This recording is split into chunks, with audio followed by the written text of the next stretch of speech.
Yung isang litro nyo mga ka-best buys na kain tumakbo hanggang mahigit 2 oras. Mas maingay pa ang Marites. Ayan, nabuhay na.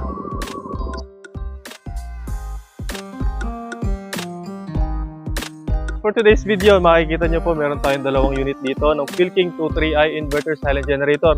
Ipapadala po natin ito sa Baguio City kay Sir Melton Omanyo. Ito yung kanyang unit. Ito naman pong isang ito mga ka-best buys, i-prepare din natin ipapadala natin yan sa Gig City kay Sir Renzel Lucas. Mga ka-best buys, kung kayo po ay bago pa sa aming channel, kung maaari lamang po i-subscribe ang aming YouTube, bisitahin ang aming Facebook and TikTok account. And without further ado, start na natin yung ating generator para hindi tayo makapagpadala ng mga defective na units sa ating makina.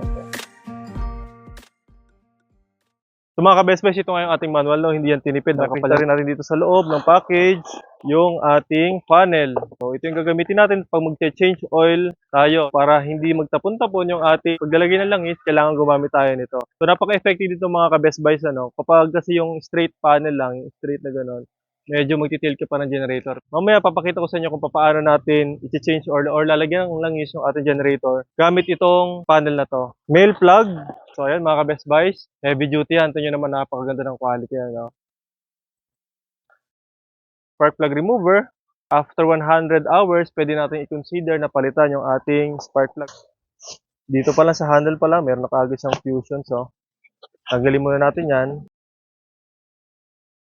Pakagaan lang ng ating generator, no? 20 kilos. Kaya naman, pwedeng-pwede itong dalhin kahit saan. Mapakamping man, or kahit sa bahay natin mga ka-best buys. Kapag dinagdagan lang natin ito ng langis at saka gas, siyempre matadagdagan ng konti yung timbang. Pero nevertheless, yung 20 kilos naman is kayang-kaya din buhatin ng mga babae. Actually, mga kumukuha nito, madalas is yung nangangailangan lang sila ng silent type. Pwede ring dalahin sa camping, and yung nagtitipid sa gasoline. Alam nyo ba mga ka-best buys, ang konsumo lang nito is 0.4 liter per hour. Ibig sabihin, yung isang liter nyo mga ka-best buys na kain tumakbo hanggang mahigit 2 oras. Ito nga po ay 2,300 watts ang max power, 2,000 ang rated power. Kung gagamitin nyo lang po yung ating generator or yung load ng ating generator ng 50% which is 1,000 watts, so kaya po nito tumakbo hanggang 12 oras. Sa bahay naman, kapag gagamitin natin itong generator nito, kaya nito yung 1 horsepower na aircon, ilaw, TV. Pag pinagsama-sama natin yung wattage, kailangan nasa 2,000 watts lang siya. Kung 2,000 watts naman ang ating gagamitin dito, kailangan 5 hours lang siya tatakbo. Ngayon, kung 50% lang, which is 1,000 watts, kaya natin patakbuhin hanggang 12 hours. So, start na natin ating generator mga ka-best buys para makakita ni Sir na working yung kanyang generator bago niya matanggap.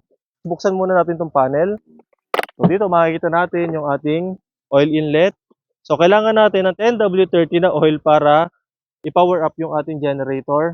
Makikita natin dyan, may nakalagay 10W30. Yan yung recommended oil natin. So, kapag kayo na po yung gagamit, ang schedule ng ating pag-change oil is first 20 hours, 50 hours, 100 hours, and every after 100 hours na. Makikita natin dito yan sa running time ng ating digital gauge. So, ito mga ka-best buys yung funnel, ano? Tingnan nyo kung gaano ka-effective yan, di ba? Kung straight funnel yan, hindi natin malalagyan direct ng langis yung ating makina nang hindi naka-tilt na ganan. So kapag ganitong funnel yung ginamit natin, hindi na natin kailangan mag-tilt. Ang langis ito mga ka-best buys is just 0.5 or 0.4 liter. Tansyahin natin na nasa tamang level para hindi naman masyadong mapadami yung ating lagay. Kapag po masyadong marami din yung lagay ng ating langis, nagkakaroon din ng epekto sa performance niya. So kung makikita natin mga ka-best buys, nandiyan na yung ating langis. So, lalagyan na lang natin siya ng gasolina. And then, ibalik po muna natin yung ating funnel. Gumamit po tayo ng ganitong container para mas safer at mas easy yung paglalagay natin ng gasolina sa ating generator. Ayan. So mga ka-best buys, kung makikita nyo, wala siyang tulo. Ano? Pero kapag dinino natin to, tutulo na siya. Ayan mga ka-best buys. So padaluyin natin ngayon yung gasolina. I-choke muna natin. Kapag hindi siya mabuhay ng 2 hanggang 3 hila, i-half choke natin siya. Ayan, nabuhay na. Narinig nyo ba mga ka-best buys? Naka-full choke pa siya. Yung unsteady yan, ibabalik nyo lang yung ating choke na sagad kapag nagagano na siya. Ulitin natin mga ka-best buys, ha. Half choke lang natin. Ayan. So ngayon, medyo unsteady pa rin yan na kahit naka-half choke. Isagad natin pababa. Ayan. So steady na siya.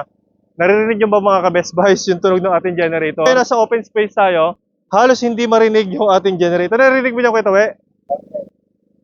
Ayos? Okay. So, konting-konti lang. Kapag mga ganun kasi kalayo hanggang dito, mga 4 meters, Mga gaano kaingay dyan sa'yo kuya? Motorbike? Mas maingay pa ba sa motorbike? Mas maingay pa motorbike? Ah. Mas maingay pa ang Marites.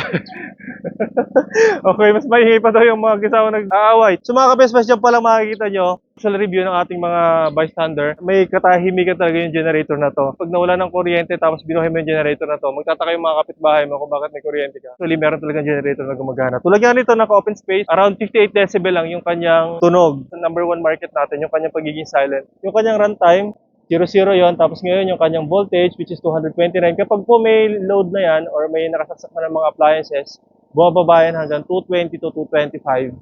Yan naman ang kanyang hertz, 60 hertz. So kailangan natin ng appliances ng 60 hertz dahil yan yung nakatalaga dito sa Pilipinas. So ang ating generator nga pala mga ka-best buys ay nagkakahalaga ng 28,500. Cash on delivery sa ating Shopee account. So kapag naman po dito sa Batangas, Cavite, Laguna, and Manila, COD pa rin mga ka-best buys yun, direct or less than 24 hours kaya na namin ipadala sa inyo yan. Maraming salamat mga ka-best buys para sa inyong mga orders, comments, and suggestions. Ay maaari kayo mag-text o tumawag sa aming cellphone number na magpa-flash din sa inyong screen. Bisitahin ang aming Facebook, YouTube, and TikTok for more videos. Maraming salamat mga ka-best buys. Mag-ingat po tayo palagi. God bless po.